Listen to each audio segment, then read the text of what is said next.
Dans cette séquence, nous allons aborder la dernière question de cet exercice qui est la synthèse en fait de tout ce qui a été vu et le lien avec la formule de Parseval. Donc je ne redonne pas tous les énoncés, à vous d'avoir gardé bien vos résultats des questions précédentes. On va les lister ensemble et puis on va voir comment on va les exploiter sur ces deux petites questions qui achèvent et font la synthèse d'une utilisation de Parseval, ici par rapport à une approximation. C'est pour ça qu'on parle de valeur rapprochée et puis vous voyez ici on parle d'erreur commit. Donc si on regarde l'énoncé ensemble, on vous redonne la formule de Parseval qui dit que la valeur efficace au carré c'est A0 carré plus 1 demi de sigma pour p égale 1 plus infini du coefficient AP au carré plus le coefficient de Fourier BP au carré. Et en fait, on voudrait calculer une valeur approchée de ce qu'on appelle P, qui en fait, au lieu d'être sur une somme infinie, ici on a une somme partielle, et on voudrait par rapport à la somme partielle qui va sommer les 5 premiers termes de la somme, et on va voir si cette approximation elle est efficace ou pas. Donc faites une pause sur la vidéo, essayez de chercher tout seul, et venez voir si vous avez juste. Première chose, on vous demande de calculer une valeur approchée déjà de P, c'est-à-dire de ce nombre qui est donné ici. Donc vous voyez, dans cette valeur de P, on nous parle de A0, on nous parle de AP et BP, c'est-à-dire qu'on va devoir aller chercher les résultats que l'on avait calculés dans les questions précédentes. On avait vu ensemble que A0 valait A,5.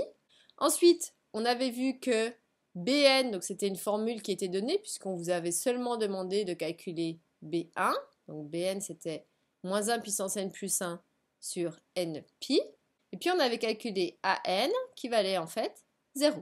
Donc ça veut dire que dans cette formule, ici, donc on a A0 au carré, mais A0 c'est juste A0, il vaut 1 demi. Donc ça veut dire que ça va faire 1 demi le tout au carré, donc un quart, plus 1 demi, donc on fait attention, le 1 demi en fait il est facteur de tout ça.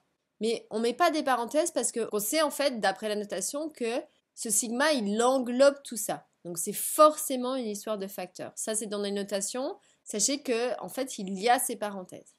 Donc c'est 1 demi facteur 2. Donc je veux mon sigma pour les valeurs. Donc AP, donc c'est comme AN, hein, c'est sauf que N vaut P. Et comme ici, AN, il vaut 0, ce qui est très intéressant, ça veut dire que lui, en fait, il n'aura pas lieu d'être. Et on va avoir besoin de BP, donc ça veut dire que dans la formule qui est ici, tous les n vont devoir remplacer par P. Donc ça va faire sigma pour les P égale 1 à 5 de BP, donc tout ce nombre-là au carré. Donc on fait bien attention à bien remplacer tout de suite tous les n par P, donc c'est ici à n, donc ça fait moins 1 puissance P plus 1 sur non plus n, puisqu'on est par rapport à P, P pi, et tout ça le tout au carré.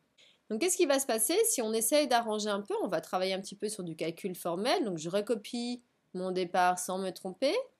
Donc le 1 demi fois mon sigma, pour les P égale 1 à 5, de quoi? Donc ici le carré il est pour tout le monde, c'est-à-dire qu'il est aussi bien pour le numérateur que pour les deux personnes au dénominateur. Sauf qu'en fait, le moins 1 puissance P plus 1, on sait que moins 1 a une puissance, soit c'est 1, si la puissance est paire, soit c'est moins 1. Donc si on le met au carré, 1 au carré ça fait 1, moins 1 au carré ça fait 1. Donc de toute façon j'ai 1 au numérateur. Et au dénominateur, puisque le carré est aussi bien pour le P que pour le pi, on va récupérer P au carré fois pi au carré. Alors petit détail, mais c'est intéressant au niveau du calcul formel. Si on observe cette formule, ici, il y a le P au carré et en fait, il y a le pi, ici, qui est mis au carré, qui ne dépend pas de P.